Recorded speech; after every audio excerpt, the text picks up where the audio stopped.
Un concepto fundamental, básico, de ActionScript 3 van a ser las clases. Podremos ver que todo lo que está organizado desde Flex y desde Flash está basado en estos sistemas de clase. De hecho, si ponemos una imagen dentro del escenario, realmente lo que estamos poniendo es un elemento de la clase bitmap. Si colocamos un clip de película, estamos añadiendo una clase movieClip. Si trabajamos con Flex, por ejemplo, pues vamos a ver que la misma aplicación ya de entrada va a extender Sprite. Y así con todas ellas. Aparte de las clases que ya vienen establecidas dentro de ActionScript, como son todas estas que he dicho y muchas más, también tenemos la posibilidad de crear nosotros nuestras propias clases. El objeto de esto es especificar tipos de objetos determinados que vayan a tener determinados métodos y determinadas propiedades. De esta manera, en principio van a estar definidas, con lo que cuando las utilicemos va a ser más fácil saber qué tengo que hacer con ellas y recuperar sus datos. Y en segundo lugar, también me va a permitir agrupar el código en clases, como digo, de tal manera que va a estar mucho mejor organizado y va a ser todo mucho más accesible y mucho más coherente. Para ver cómo se trabaja con clases, lo mejor es ver ejemplos simples como estos que tengo aquí abiertos. En este primer caso, por ejemplo, yo tengo una aplicación Alertas en la que voy a hacer una serie de llamadas. Si yo lo que quiero hacer, como es el caso, por ejemplo, de estos saludos, es una cosa simple, puedo crear clases que solamente dentro de su constructor, o sea, cuando se crean, haga las pocas funciones que me interesa que generen. Así en este caso, pues lo que hago es crear una función saludo que ejecuta un trace. Simplemente es esto. Esto ya es una clase propia, una clase personalizada.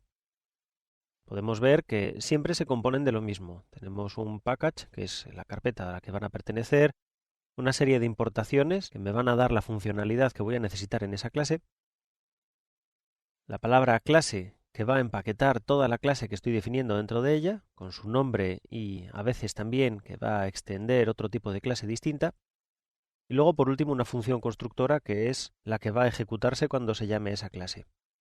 Para utilizar las clases lo que tengo que hacer es asociar una nueva clase a una variable. En este ejemplo lo que podemos ver es que se crea una variable y sobre ella, utilizando el método new, que es el constructor de clases, y luego el nombre de la clase, con paréntesis, dentro de ellos podría pasarle parámetros, simplemente con esto estoy creando una nueva instancia de la clase. Una instancia, digamos, que es una personificación individual de la clase sobre mi aplicación. Así yo puedo tener varias instancias distintas de una misma clase. Podría añadir aquí, por ejemplo, saludo 2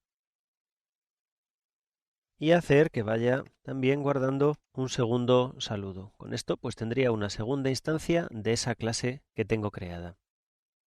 Las clases se pueden complicar mucho más, por ejemplo en este caso alerta, en la que tengo que pasarle una serie de parámetros y si me voy a esa clase pues podremos ver que efectivamente el constructor me va a recibir esos parámetros, con esos parámetros voy a guardarlos en variables y luego voy a tener una serie de funciones que van a hacer toda una serie de cosas. De este modo, en vez de tener que haber escrito todo este código en la aplicación principal, lo puedo tener colocado por paquetes, con lo cual se me simplifica muchísimo el código y por tanto también el trabajo. Podemos ver en este ejemplo, de hecho, como tengo dos variables que me almacenan dos instancias distintas de esa clase alerta. Otro ejemplo, también del mismo estilo, podría ser este, en el que yo almaceno instancias de la clase forma, que va a ser una clase que se va a ocupar de dibujar una determinada forma con un texto, pero también voy a tener instancias de las clases círculo o cuadro. Estas clases realmente son clases hijas de la clase forma, de tal manera que utilizando la palabra extends, yo lo que le estoy diciendo al sistema es que es la misma clase forma, pero con modificaciones.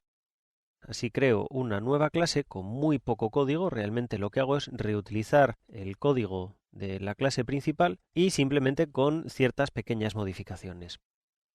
Así que como vemos, la utilización de clases me va a permitir organizar mucho mejor mi código y por tanto me va a simplificar mucho el trabajo.